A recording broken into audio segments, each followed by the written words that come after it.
Hello everyone, today's tip is for the self-employed borrowers.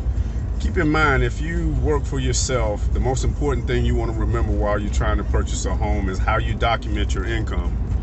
One of the most difficult things to do is to do a loan for a person that makes a ton of cash but has no way of documenting it. Here's a tip for you, especially for those of you that are in the cash business. Or your business allows you to receive a lot of cash. Make sure that you deposit everything into a personal bank account or B, a business bank account.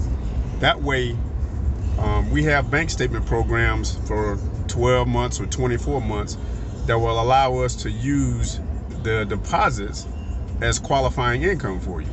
So keep that in mind and be on the alert for more tips with my self-employed borrowers. Thanks guys, and have a wonderful day.